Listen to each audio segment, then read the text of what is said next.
ذہنی پریشانی، ذہنی دباؤ، ٹینشن، یہ اس چیز کا نام ہے کہ اللہ کی مرضی کچھ اور ہے اور ہمارا ارادہ کچھ اور ہے. یہ دکھ ہے. اور سکھ کیا ہے کہ جو رب کی مرضی ہے وہی میری مرضی ہے. جو لوگ مقام تسلیم و رضا پہ فائز ہو جاتے ہیں، اللہ کی مرضی کے مطابق ڈھل جاتے اور اپنے رب کریم کے فیصلوں کو قبول کرنے لگتے ہیں، وہ لوگ مطمئن رہنے لگتے ہیں. امام غزالی رحمۃ اللہ علیہ فرماتے ہیں، یہ جو قرآن مجید فرماتا ہے نا کہ اللہ تعالیٰ صحابہ سے راضی ہے اور صحابہ بھی اللہ سے راضی ہیں، فرماتے ہیں یہ جو نقطہ ہے نا کہ وہ بھی اللہ سے راضی ہیں، یہ بڑا قابل غور ہے. فرماتے ہیں اللہ تو بڑا کریم ہے، وہ تو راضی ہو ہی جاتا ہے، بندہ نہیں راضی ہوتا. بندے کے دل میں روز ایک نئی خواہش پیدا ہوتی ہے، ایک نیا مطالبہ کرتا ہے، ایک چیز ملتی ہے پھر ایک اور طلب اس کے اندر پیدا ہوتی ہے. انسانی خواہشات کا پیالہ کبھی بھرتا نہیں ہے، یہ راضی نہیں ہوتا، مطمئن نہیں ہوتا، اطمینان نہیں اسے حاصل ہوتا. فرمایا بندے کا راضی ہونا یہ مشکل کام ہے. اللہ تو کریم ہے، کرم کر دیتا ہے، راضی ہو جاتا ہے. لیکن اگر بندہ بھی راضی ہو، رب کے فیصلے کو قبول کرے، تو پھر شان یہ ملتی ہے کہ نبی کریم صلی اللہ تعالی علیہ وسلم نے فرمایا تم اللہ کے دیے ہوئے تھوڑے رزق سے راضی ہو جاؤ، وہ تمہاری تھوڑی عبادت سے راضی ہو جائے گا. لیکن پہلے تم تو راضی ہو، تم تو راضی ہو. بندہ راضی نہیں ہوتا، ہر وقت شکوے، ہر وقت شکایتیں، ہر وقت ناراضگیاں، ہر وقت گلہ، ہر وقت آزمائش، ہر وقت کسی نہ کسی مقام پر کسی نہ کسی پریشانی کا اظہار. مطمئن زندگی گزاریں، تھوڑا ٹھہراؤ پیدا کریں طبیعت میں، اپنے اندر اطمینان لائیں، سکون قلبی پیدا کریں. بہت ساری چیزیں ہیں جن کو دیکھ کر بندہ دل ٹھنڈا کر سکتا ہے. آپ دیکھیں اللہ تبارک و تعالیٰ نے میرے جسم کو تندرست بنایا ہے، اس بات کو سوچ کے اپنے آپ کو ٹھنڈک دیں. آپ محسوس کریں کہ اللہ تعالیٰ نے مجھے اولاد کی دولت عطا کی، اس نعمت کو یاد کریں، ٹھنڈک پیدا کریں. یہ دیکھیں مجھے کسی کے سامنے ہاتھ نہیں پھیلانا پڑتا، ٹھنڈک پیدا کریں.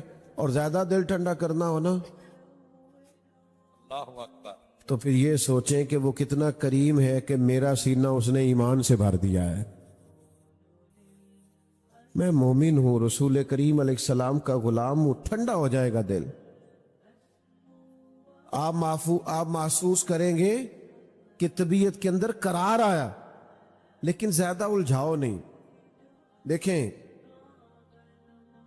محنت کرنا ہمارے ذمے ہے، وہ خوب کرنی چاہیے.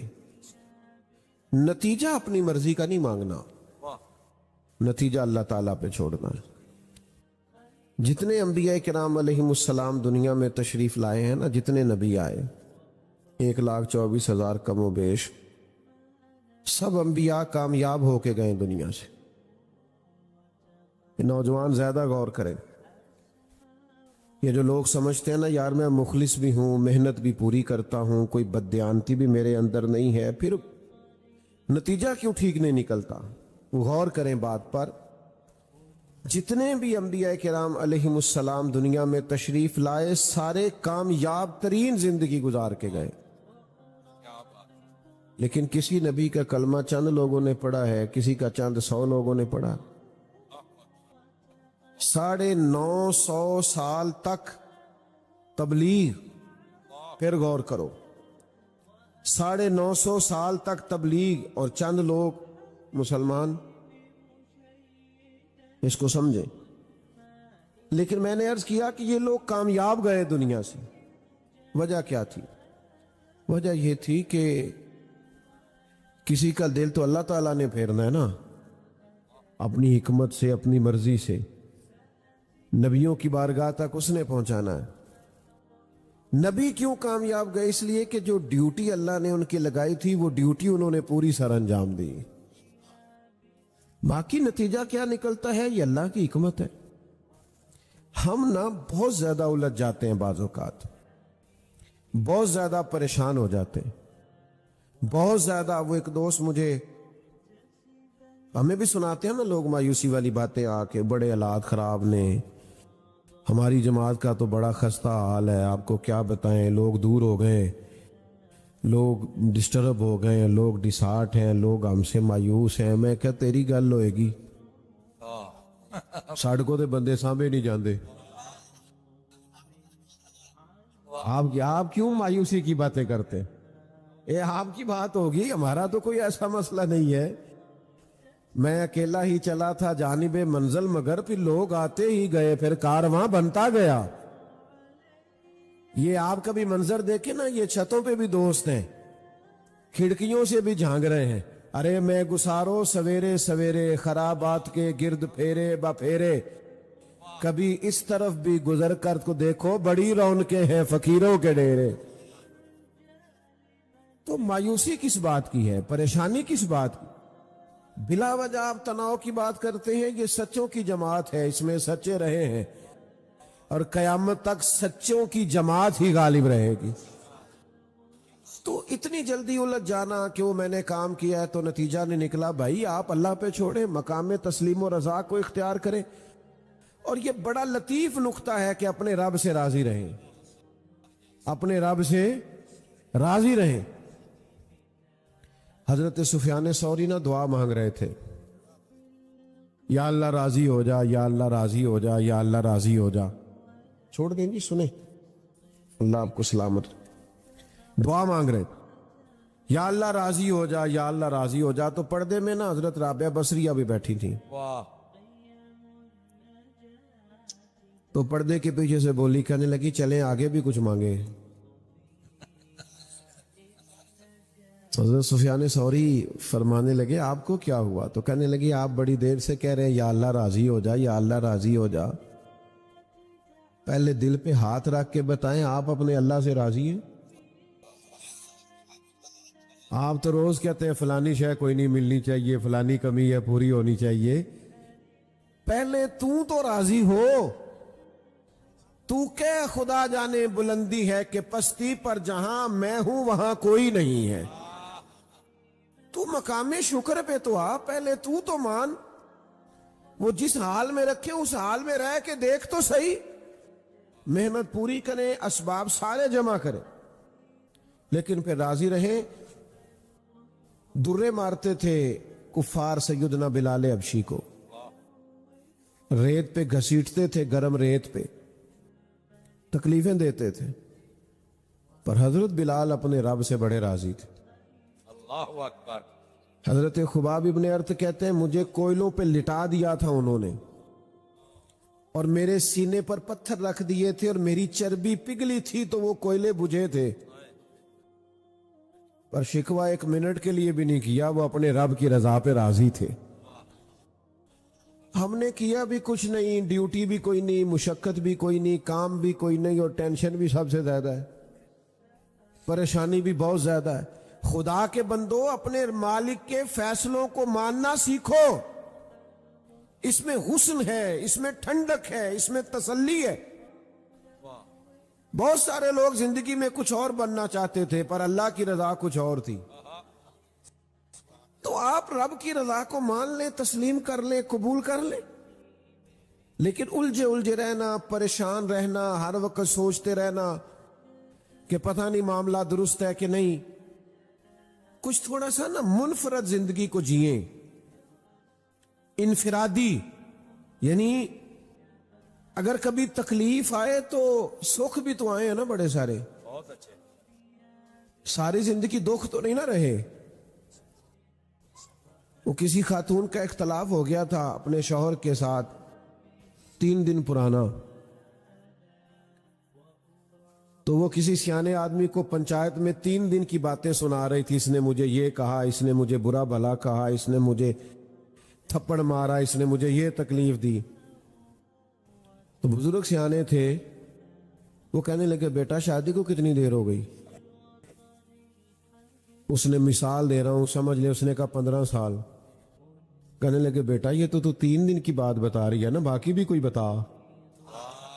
کبھی شوہر نے جوڑا لے کے دیا ہو، کبھی اس نے تجھے تحفہ دیا، وہ 3 دن کے صرف 2 کی یاد ہے بھئی؟ سکھوں والی بھی کوئی؟ محمود غزنوی کنوں کھا رہے تھے؟ مالٹا۔ تو وہ انہوں نے پہلا کنوں چھیلا، اس کے اوپر سے چھلکا اتارا تو ایک ٹکڑا پہلی کاش اس کی ایاز کو دی۔ اس نے بسم اللہ پڑھی اور گٹ گٹ کر کے کھا گیا۔ دوسری پر شکوہ 1 منٹ کے لیے بھی نہیں کیا، وہ اپنے رب کی رضا پہ راضی تھے۔ ہم نے کیا بھی کچھ نہیں، ڈیوٹی بھی کوئی نہیں، مشقت بھی کوئی نہیں، کام بھی کوئی نہیں، اور ٹینشن بھی سب سے زیادہ ہے، پریشانی بھی بہت زیادہ ہے۔ خدا کے بندو، اپنے مالک کے فیصلوں کو ماننا سیکھو، اس میں حسن ہے، اس میں ٹھنڈک ہے، اس میں تسلی ہے۔ بہت سارے لوگ زندگی میں کچھ اور بننا چاہتے تھے، پر اللہ کی رضا کچھ اور تھی۔ تو آپ رب کی رضا کو مان لیں، تسلیم کر لیں، قبول کر لیں، لیکن الجھے رہنا، پریشان رہنا، ہر وقت سوچتے رہنا کہ پتہ نہیں معاملہ درست ہے کہ نہیں، کچھ تھوڑا سا نا منفرد زندگی کو جئیں، انفرادی۔ یعنی اگر کبھی تکلیف آئے تو سکھ بھی تو آئے ہیں نا بڑے سارے، بہت اچھے۔ ساری زندگی دکھ تو نہیں نہ رہے۔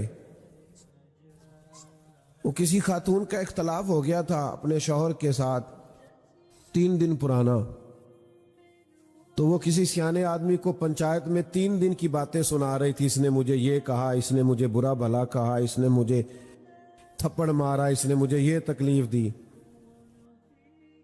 تو بزرگ سیانے تھے، وہ کہنے لگے بیٹا شادی کو کتنی دیر ہو گئی؟ اس نے مثال دے رہا ہوں سمجھ لے، اس نے کہا 15 سال۔ کہنے لگے بیٹا یہ تو 3 دن کی بات بتا رہی ہے نا، باقی بھی کوئی بتا۔ کبھی شوہر نے جوڑا لے کے دیا ہو، کبھی اس نے تجھے تحفہ دیا، وہ 3 دن کے صرف 2 کی یاد ہے بھئی؟ سکھوں والی بھی کوئی؟ محمود غزنوی کنوں کھا رہے تھے؟ مالٹا۔ تو وہ انہوں نے پہلا کنوں چھیلا، اس کے اوپر سے چھلکا اتارا تو ایک ٹکڑا پہلی کاش اس کی ایاز کو دی۔ اس نے بسم اللہ پڑھی اور گٹ گٹ کر کے کھا گیا۔ دوسری محمود نے اپنے منہ میں رکھی تو بڑا کڑوا ہے بھئی، بڑا کسیلا ہے، بڑا ترش ہے، بد ذائقہ ہے، تھوک ڈالی، اور پھر کہنے لگے ایاز تو کھا ہی گیا ہے، ذرا برابر بھی تو نے اظہار نہیں کیا کہ کڑوا، کسیلا، بد ذائقہ کنوں ہے۔ وہ ایاز کہنے لگے بادشاہ میں نے نہ ذائقہ دیکھا ہے نہ کنوں دیکھا ہے، میں نے تو یہ دیکھا ہے کہ ہاتھ کس کے ہیں۔ ساری زندگی تیرے ہاتھوں سے میٹھے ملے ہیں اور کھائے ہیں، اور آج ایک کڑوا اگر میں تھوک دیتا تو آئینے وفاداری تو نہیں تھا نا۔ ہاں، دکھ قبول محمد بخشا، دکھ قبول محمد بخشا، دکھ قبول۔ لفظ قبول کا پتہ ہے نا آپ کو؟ کبھی زندگی میں آپ نے قبول قبول کہا ہوگا، جو رہ گئے ہیں وہ کہہ لیں گے۔ تو یہ قبول بھی بڑا مزیدار ہے۔ کہتے ہیں دکھ قبول محمد بخشا، بس راضی رہن پیارے، دکھ قبول محمد بخشا، راضی رہن۔ اور دیکھو کیسی لطیف بات کی ایک درویش نے، کہنے لگے مارو مارو مینو مار مکاؤ، مارو مارو مینو مار مکاؤ، کوئی عذر نہ پیش لے آواں، جے سونا ہی میرے دکھ وچ راضی، جے سونا ہی میرے دکھ وچ راضی تے سکھ نو چلے ڈاواں۔ بھائی اتنے شکوے نہ پیدا کریں، مطمئن رہنا سیکھیں، زندگی میں جو نعمتیں ہیں ان کے ساتھ جینا سیکھیں، خوش رہنا سیکھیں، اطمینان قلبی کے ساتھ وقت گزاریں۔ صحابہ کی شان یہ ہے کہ وہ اپنے رب سے راضی رہے، جب انہیں مکے میں پتھر پڑتے تھے تب بھی وہ راضی تھے، اور جب اپنا گھر بار چھوڑ کے مدینہ ہجرت کرنی پڑی تو پھر بھی بڑے راضی تھے. اور جب 14 صحابہ بدر میں شہید ہو گئے تو پھر بھی وہ بڑے راضی تھے. اور جب 70 لوگ بدر میں شہید، احد میں شہید ہوئے، 70 یا 72 لوگ شہید. ادھر دیکھو، حضرت سعد بن ابی وقاص رضی اللہ تعالیٰ عنہ فرماتے ہیں صبح جب جنگ ہونی تھی نا تو رات میرے پاس حضرت عبداللہ بن جہش رضی اللہ تعالیٰ عنہ آئے. کہنے لگے ایک دعا نہ مانگے دونوں بھائی مل کے؟ آپ دعا مانگے، میں آمین کہوں گا، پھر میں مانگوں گا، پھر آپ آمین کہیے گا. حضرت سعد بن ابی وقاص رضی اللہ تعالیٰ عنہ کہتے ہیں میں نے کہا ٹھیک ہے. میں نے دعا مانگنی شروع کی. میں نے کہا یا اللہ، کل میرا کسی تگڑے کافر سے مقابلہ ہو، وہ مجھ سے لڑے، میں اس سے لڑوں، پھر میں اس پہ غلبہ پاؤں تیری توفیق سے، پھر اسے گراؤں، دین کے اس دشمن کو قتل کروں، پھر اس کی زرہ، تلوار، نیزہ اٹھا کے مال غنیمت میں جمع کراؤں. کہتے حضرت عبداللہ آمین کہتے رہے. دعا ختم ہو گئی. اب وہ کہنے لگے میں دعا مانگوں گا، آپ نے آمین کہنا ہے. فرماتے وہ دعا مانگنے لگے. کہنے لگے یا اللہ، کل میرا نہ کسی تگڑے کافر سے مقابلہ ہو، وہ مجھ سے لڑے، میں اس سے لڑوں، اور جب ہم گتھم گتھا ہو جائیں تو اے اللہ پھر وہ کافر مجھ پہ غلبہ پا لے. تو میں نے یوں آنکھ کھولی، یہ کیا دعا ہوئی؟ کہنے لگی اللہ پھر وہ مجھے گرا دے، پھر وہ مجھے شہید کر دے، پھر وہ میری آنکھیں نکال لے، ناک کاٹ دے، کان کاٹ دے، وجود کے ٹکڑے ٹکڑے کر دے. کہتے ہیں پھر وہ کہنے لگے اللہ جب میں کٹا ہوا وجود لے کے تیرے حضور حاضر ہوں نا تو پھر تو مجھ سے پوچھے کہ عبداللہ یہ تیرا حال کس لیے ہوا؟ تیرا تو گویا کسی سے ذاتی معاملہ نہیں تھا، یہ حال کس لیے ہوا؟ تو میں چاہتا ہوں میں تیری بارگاہ میں عرض کروں مالک یہ تیرے لیے کرایا ہے، تیرے حبیب کے لیے کرایا ہے، اور عرض یہ ہے کہ تو صرف اتنا فرما دے کہ عبداللہ سچ کہتا ہے. او بھائی ساری زندگی سکھوں کے سودے کرنے. لقد خلقنا الانسان فی کبد، اللہ نے انسان کو مشقت میں رہتا ہوا پیدا کیا. آج جس عظیم ہستی کا آپ یوم منا رہے ہیں سید الشہداء حضرت امیر حمزہ رضی اللہ تعالیٰ عنہ، انہوں نے اپنا سارا کچھ دین کے لیے پیش کر دیا. اس وقت کلمہ پڑھا جب ابھی تھوڑے سے لوگ مسلمان تھے. یہ نا بھائیوں کا بھائیوں سے بڑا پیار ہوتا ہے، چچا بھتیجوں کا بھی آپس میں بڑا. وہ بندہ کہہ بیٹھتا ہے اپنے بچوں کے سامنے کئی دفعہ نا کہ پرا نے مینوں بڑا تنگ کیتا ہے، میرا حصہ لے گیا ہے فلانی جگہ تے، تو بات کر بیٹھتا ہے شکوہ، پھر وہ اندر پیار ہی ہوتا ہے. ایک دفعہ ضرورت تھی چچا جان کو، تو والی صاحب سے انہوں نے کہا 5 لاکھ روپیہ چاہیے. تو ابا جی ہمارے گھر میں بیٹھے کہنے لگے کہ او پھر انہیں میرے کو 5 مانگ لیا ہے، میں نہیں دے سکتا 5، میں ابھی 2-2.5 دیاں گا، میرے اپنے بھی بال نے، انہیں نہیں میرے کو لائے. تو والدہ میری کہنے لگی کہ دل تو اڈا 6 دین تے کردہ ہے پر ان سانو پہ مطمئن کر دے ہو. ٹھہراؤ کوئی نہیں، فائدہ کوئی نہیں، یہ اپنے اپنے حساب سے لوگ جملے بولتے. صحت بھی ہے، پیسہ بھی ہے، کاروبار بھی ہے، گھر بھی ہے، بچے بھی ہیں، سارا کچھ ہے پر سکون نہیں. کون سی چیزیں ہیں جن کی وجہ سے زندگی میں سکون آتا ہے؟ ان چیزوں میں سب سے بڑی چیز ہے محبت. آپ کا گھر کشادہ ہو اور اللہ تعالیٰ نے اولاد دے رکھی ہو اور رزق کی فراوانی ہو، صحت ہو، زندگی کی ساری ضروریات حاصل ہو، لیکن گھر میں رہنے والے ایک دوسرے سے پیار منع کریں، وہاں رہنا تھوڑا مشکل ہو جاتا ہے، تکلیف ہو جاتی ہے. لیکن اگر محبتوں کو فروغ ہو اور گھر میں رہنے والے ایک دوسرے کا ادب کریں، چھوٹا بڑے کا ادب کرے، بڑا چھوٹے پہ شفقت کرے، ذرا لہجہ پیار والا ہو، ایک دوسرے کو مقابل نہ سمجھیں، پیارا سمجھیں، تو آمدن تھوڑی بھی ہو تو گزارا صحیح ہو جاتا ہے۔ ہمارے لہجوں میں، ہمارے انداز میں، ہمارے روز کے معاملات میں سہولیات آتی جا رہی ہیں تیزی سے۔ اب تو کوئی فرق ہی نہیں رہا گاؤں کا، شہر کا، قریب کا، دور کا، اب تو ساری سہولیات سبھی جگہ پہنچ گئی ہیں، اور پھر وہ ہماری زندگی کا حصہ بھی بن گئی ہیں تیزی کے ساتھ۔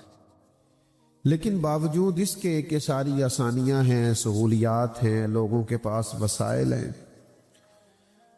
بہت حد تک لوگ اپنے آپ کو جدید دنیا سے جڑا ہوا بھی محسوس کرتے ہیں، لیکن اس کے باوجود رویوں میں تلخی ہے، غصہ بڑھتا جا رہا ہے، چھوٹی چھوٹی بات پہ شدت پیدا ہو جاتی، انا کا مسئلہ بن، لب و لہجے کے اندر ترش روئی ہے، اور ہم محسوس کرتے ہیں کہ ذرا کسی کی بات نہیں مانی جاتی تو نیا گروپ کھڑا ہو جاتا ہے۔ 25 30 40 نمازی ہوتے ہیں مسجد میں، تو اگر 18 کے کہنے پر نماز کا کوئی وقت طے کر لیا ہے تو 1 2 صرف ناراض ہوتا ہے تو گروپ ہی علیحدہ کر لیتا ہے، فساد کھڑا کر دیتا ہے، مسائل بنا دیتا ہے۔ ان سارے مسائل کا حل کیا ہے؟ بیٹا موبائل والو بیٹھ جاؤ یار، بیٹھ جاؤ، سارے بیٹھ جاؤ جلدی، یہ ادب والی محفل ہے بیٹا، مسجد کا ماحول ہے، اور یہ ادب کی محفل ہے، سیاسی جلسہ تھوڑا ہے، نام ہی تصویریں بنے گی تو گزارا ہو جائے گا۔ ضرورت کس چیز کی ہے؟ ہمیں ضرورت ہے محبت کی، پیار کی۔ جس دین کے ہم ماننے والے ہیں نا، دین اسلام کا اگر کوئی دوسرا نام رکھا جا سکتا ہے تو وہ دین محبت ہے۔ اچھا، دین سارا ہی پیار کی بات کرتا ہے، سارا دین محبت کی بات کرتا ہے۔ والذین آمنوا اشد حبا للہ، وہ لوگ جو ایمان لے آئے وہ اپنے رب سے شدید محبت کرتے ہیں۔